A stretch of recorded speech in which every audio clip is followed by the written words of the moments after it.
మైలవరం నియోజకవర్గం అభివృద్ధి కోసమే టీడీపీలో చేరుతున్నట్లు చెప్పారు ఎమ్మెల్యే వసంత కృష్ణప్రసాద్.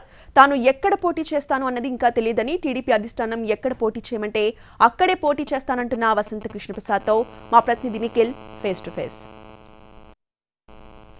టీడీపీలో చేరారు. చంద్రబాబు సమక్షంలో హైదరాబాద్లోని చంద్రబాబు నివాసంలో టీడీపీ కండా కప్పుకున్నారు ఎమ్మెల్యే. ఒకసారి మాట్లాడదాం మనతో పాటు వసంత కృష్ణప్రసాద్. సార్, వైసీపీని వీడడానికి టీడీపీని చేరడానికి కారణం ఏంటి? రెండు రాష్ట్రాలుగా విభజింపబడ్డాం, తెలంగాణ ఆంధ్రప్రదేశ్. ఆ తెలంగాణతో మనం ఎంత పోటీ పడ్డాం, తెలంగాణలో ఎంతమంది ఎంప్లాయ్మెంట్ ఇచ్చారు. ఆంధ్ర రాష్ట్ర బిడ్డలు పొలవమంట పొద్దులు లెగిస్తే హైదరాబాద్కు పరిగెత్తడే చెప్తే సొంత రాష్ట్రంలో కూర్చొని పనిచేసుకునే అవకాశం ఎంతమంది దక్కే పరిస్థితి కల్పించారు. మన అంచనాలు, మా నమ్మకాలు ఒమ్మైని. కాబట్టి మళ్ళా ఈ భారతదేశంలో ఒకనాడు బెంగళూరు, చెన్నై, పూనా, బొంబాయి లాంటి ప్రాంతాలు ఐటీ హబ్బులుగా ఉంటే వాటిని తోసిరాజని ఈరోజు హైదరాబాద్కి ఆ పరిస్థితి వచ్చిందంటే చంద్రబాబు నాయుడు గారు వేసిన పునాదులు. అట్లాగే చంద్రబాబు నాయుడు గారు ఒక కోణంలో మీకు పునాదులు వేస్తే ఆంధ్రప్రదేశ్కి మీరు ఇంకొక రంగం నుంచి కూడా అభివృద్ధి చేసి రావచ్చు. కానీ వారు ఏ పని చేసినా దానికి వ్యతిరేకంగా మనం చేయాలని, వారి కుడి చేత్తో చేస్తే మనం ఎడం చేత్తో చేయాలని. మరోసారి మైలవరం నుంచే పోటీ చేయబోతున్నారా, ఇంకా వేరే టికెట్? అది చంద్రబాబు నాయుడు గారి నిర్ణయం.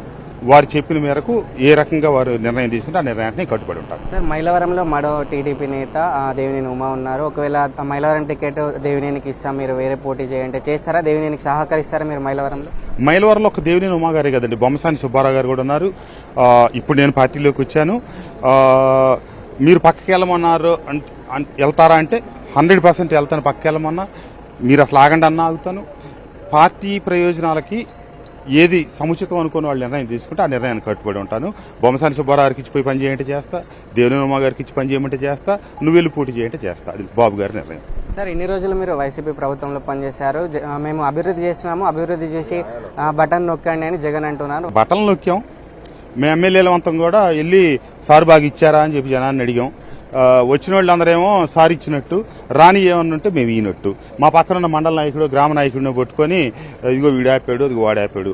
అదొక వ్యవస్థ. ఆ వ్యవస్థలో వచ్చిన వాళ్ళకి వచ్చినాయి, రాని వాళ్ళకి రాలేదు. ఆ 6 స్టెప్ వెరిఫికేషన్లు అని అయ్యని ఇవని 100 వ్యవహారాలు. ఇక ఇయ్యే తప్పితే అవి అవసరం లేదని నేను చెప్పట్లా. సంక్షేమ పథకాలు నిరుపేదలకి, వాళ్ళకి కొంత దూరం నడిపించడానికి ఖచ్చితంగా అవసరం. కానీ అభివృద్ధిని వదిలేసి ఒక సంక్షేమంతోనే మనం అంతా గడిచిపోద్దా?